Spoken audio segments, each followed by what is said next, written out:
Jangan lupa subscribe.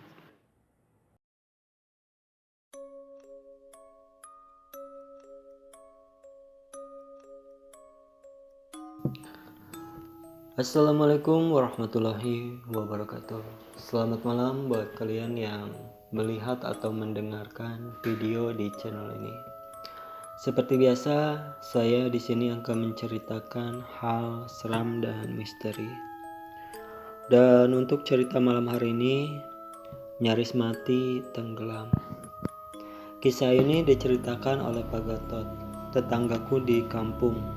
Kejadiannya dialami oleh anaknya yang bernama Seno, yang hampir menjadi korban tenggelam di sungai yang berada di dekat desa, di mana ia ikut program KKN dari kampusnya. Kalau tidak salah dengar, di suatu desa yang berada di daerah Kulon Progo, bisa dikatakan lokasinya sangat terpencil, sehingga kalau dia mau telepon lewat HP harus mencari daerah yang agak tinggi, semacam bukit, untuk bisa mendapatkan sinyal. Dan kejadiannya sekitar tahun 2010-an. Seno bersama beberapa temannya melaksanakan KKN di desa itu selama 3 bulan. Tapi baru 2 bulan berada di sana, ia harus pulang lebih awal karena kondisi fisiknya tidak memungkinkan untuk mengikuti kegiatan KKN seperti yang lain. Baru setelah kondisi badannya membaik, dia kembali lagi ke sana untuk menuntaskan kegiatannya. Saat itu akan memasuki bulan Ramadan atau puasa. Seno, teman-temannya, serta pemuda-pemudi desa tersebut bersama-sama ke sungai untuk mencuci tikar-tikar dari masjid supaya bisa dipakai untuk kegiatan sholat tarawih berjamaah di bulan puasa oleh para warga di desa tersebut. Sungai yang didatangi lumayan lebar, agak dalam, berarus deras, dan banyak batu-batu besar. Mereka kemudian mencari lokasi di pinggir sungai yang tidak terlalu dalam dan tidak terlalu deras airnya, serta tertutup batu-batu yang besar. Seno yang pintar berenang akhirnya masuk ke dalam air sambil membawa tikar untuk direndam dan disikat, dibantu oleh beberapa temannya yang berada di pinggir sungai. Tentunya semua dilakukan sambil bercanda ria, siram-siraman air sampai basah kuyup. Tak jauh dari lokasi Seno berada sekitar 10 meteran agak tengah sungai, ada semacam pusaran air yang berputar cukup kencang. Seno dan yang lainnya juga mengetahui hal tersebut, jadi mereka tidak berani terlalu ke tengah untuk mencuci tikar. Tapi saat itu, tanpa Seno dan teman-temannya sadari, Seno semakin menjauh dari pinggiran sungai, dan badannya semakin lama semakin terendam hingga mendekati pusaran air tersebut. Temannya yang lain kemudian berteriak memperingati Seno untuk kembali ke pinggir. Seno yang tidak menyadari kalau dia sudah berada di tempat yang agak dalam, tersadar mendengar teriakan temannya, lalu dia berusaha berenang ke pinggir mencari lokasi yang lebih dangkal.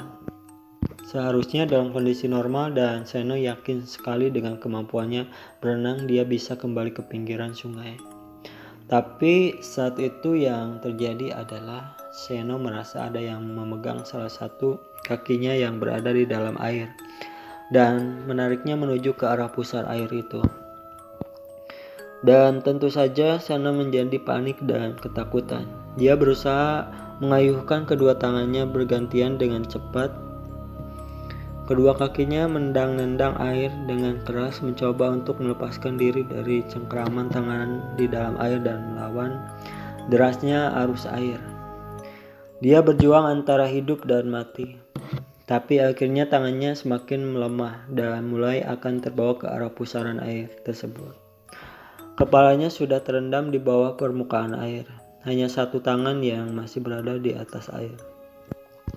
Dan untunglah, karena pertolongan Tuhan, belum saatnya dia meninggalkan dunia ini dengan cara demikian.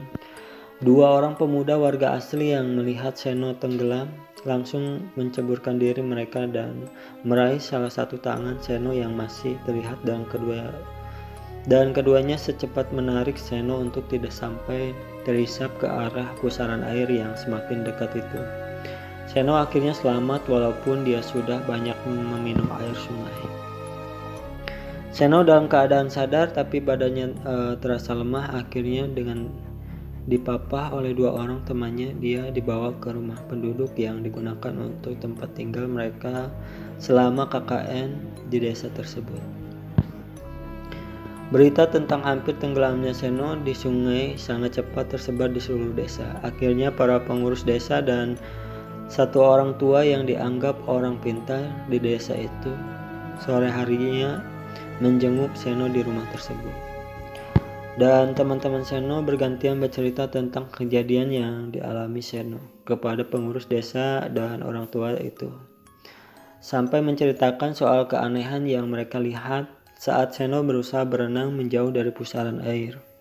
Seno seperti mengalami kesulitan saat berenang, padahal lokasi Seno berenang saat itu airnya tidak terlalu deras, apalagi Seno pintar berenang. Orang tua itu sepertinya menjadi tertarik dengan apa yang dialami oleh Seno. Dia kemudian bertanya kepada Seno apa yang sebenarnya terjadi pada dirinya. Seno yang awalnya tidak mau berterus terang terpaksa menceritakan yang sebenarnya. Jadi saat Seno mulai berenang, terasa ada tangan yang menggenggam salah satu kakinya dan kemudian berusaha menariknya ke dalam air. Seno berusaha agar kepalanya tetap di atas air, tetapi karena tenaganya sudah habis dan tak berdaya, akhirnya dia pun masuk ke dalam air. Saat di dalam air itu, ia mencoba melihat siapa dan apa yang menarik kaki secara samar-samar. Karena keruhnya air, dia seperti melihat ada sosok orang yang sedang berada di dalam air. Kepalanya manusia, tetapi badannya bersisik seperti ikan. Saat mulai kesadaran hilang, tiba-tiba ada yang menarik tangannya dan kepalanya keluar dari dalam air. Saat itulah cengkeraman pada salah satu kakinya dilepas oleh sosok yang ada di dalam air itu. Dan kemudian sosok tersebut menghilang dalam keruhnya air. Usut punya usut, ternyata daerah yang ada pusaran air tersebut memang dianggap cukup angker oleh warga di sana. Apalagi kalau hendak berenang atau mandi, sebenarnya pemuda-pemudi di sana tahu juga kalau lokasi di sana agak angker. Tapi karena memang niatnya bukan untuk berenang, melainkan hendak mencuci tikar dan agak jauh dari lokasi pusaran air, mereka pikir tidak perlu melarang Seno dan teman-temannya mencuci di sana. Wah, Seno itu beruntung sekali bisa lepas dari siluman ikan itu dan bisa ditolong sama dua pemuda warga kami. Tapi selain itu ada yang membantu menjaga kamu juga, yang mengusir siluman itu dan akhirnya melepaskan cengkeramannya di kakimu, kata orang tua itu setelah selesai bermeditasi. Seno jadi agak bingung setelah mendengar kalimat terakhir dari orang tua itu, soal ada yang ikut menjaga dan membantunya terlepas dari siluman ikan itu. Akhirnya dijelaskan oleh orang tua itu kalau dari garis keturunan keluarganya, dia termasuk cucu dari orang yang suka prihatin. Memang almarhum kakek buyut serta kakeknya Seno juga memiliki kemampuan spiritual dan senang berpuasa. Jadi ada semacam penjaga goib atau kodam atau apalah yang diperintah oleh kakeknya untuk menjaga keluarganya, termasuk Seno. Walaupun dia tidak mengetahui itu sama sekali. Orang tua itu kemudian mengobati Seno agar keadaan menjadi lebih baik dari sebelumnya. Walaupun itu pun hanya sedikit membantu kondisi Seno, Pak Gatot dan keluarganya juga diberi kabar oleh salah satu teman KKN Seno. Dan segera mereka memutuskan untuk menjemput Seno dan dirawat di rumah saja, tentunya seizin dari kampus. Selama seminggu lebih Seno diperiksakan ke beberapa dokter, tapi kondisinya masih lemah, tidak menunjukkan adanya kesembuhan. hingga akhirnya Pak Gatot mendapat kunjungan dari Pak Le-nya yang juga memiliki kemampuan olah batin. Dan setelah mengetahui keadaan Seno yang masih lemah, Pak Le-nya kemudian mengobati Seno, dan syukurlah Seno kondisinya berangsur-angsur pulih dan membaik seperti sedia kala. Setelah kembali sehat, Seno kemudian pamit kepada keluarganya untuk kembali melanjutkan kekayanya di desa itu sampai selesai waktu yang telah ditentukan. Itulah cerita untuk malam hari ini. Dan bila kalian suka cerita